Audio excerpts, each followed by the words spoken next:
Welcome to this explainer. If you've ever wondered how ancient mythological deities handled literally universe-breaking emergencies, well, you're in the exact right place. Today we're unpacking a seriously fascinating text about an ascetic named Agastya. This guy essentially became the ultimate cosmic fixer for the gods, stepping in to solve two massive, reality-threatening crises. So let's get into it. Okay, let's dive right into the first major crisis. What exactly do you do when a mountain gets angry enough to block out the sun? It sounds like the setup to a bizarre cosmic joke, right? But for the gods, a rapidly expanding, incredibly stubborn mountain was literally paralyzing the entire universe. At the root of this whole problem is just pure, unadulterated cosmic jealousy. On one hand, you have the gorgeous, golden Mount Meru, which is deeply honored by the sun because, well, the sun circles it every single day.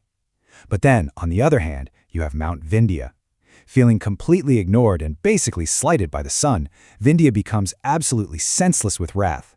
It's your classic case of envy, but scaled up to planetary proportions.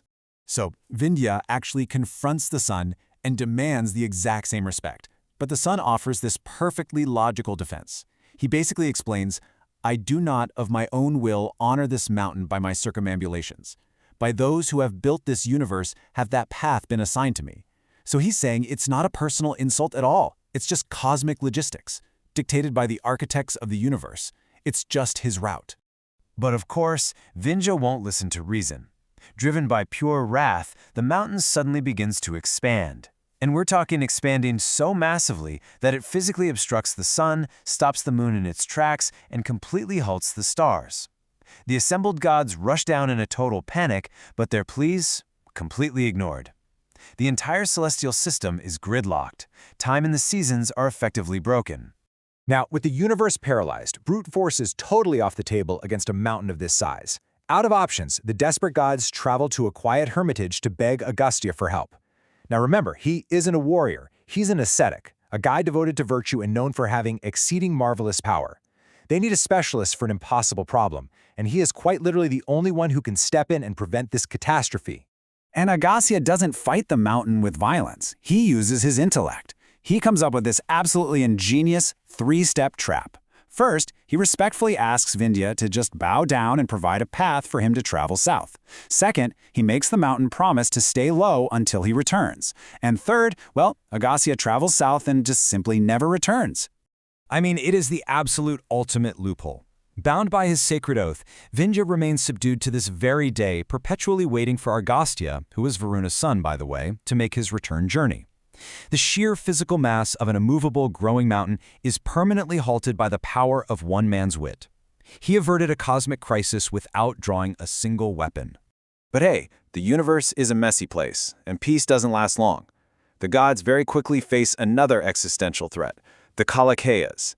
These guys are fierce enemies of the gods who have found a foolproof tactical hiding spot. They are lurking way out of reach, deep within the great ocean, where they can just strike and retreat in total safety.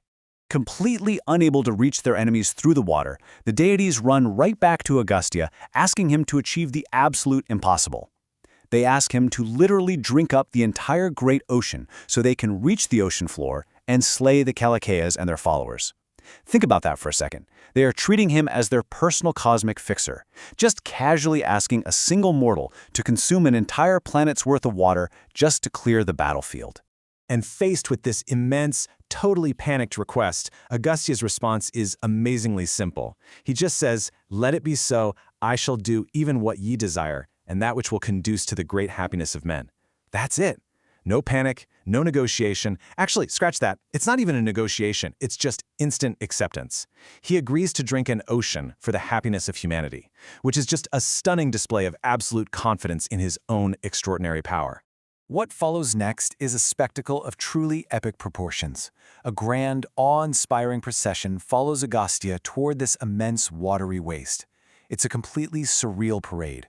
We've got sages ripe in the practice of penance, the deities themselves, men and huge snakes traveling together, celestial choristers providing a divine soundtrack, plus yakshas and kinnaras.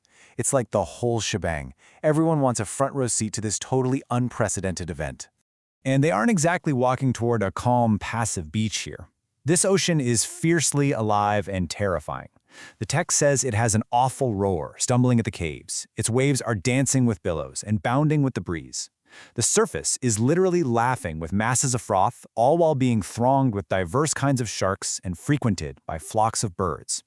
This isn't just water, it's a massive, monstrous, churning force of nature. Which leaves us standing right on the edge of the shore, along with the gods, men, and beasts, staring down into a roaring, monster-filled abyss. As this massive entourage approaches these churning waves, it brings up one huge, lingering question.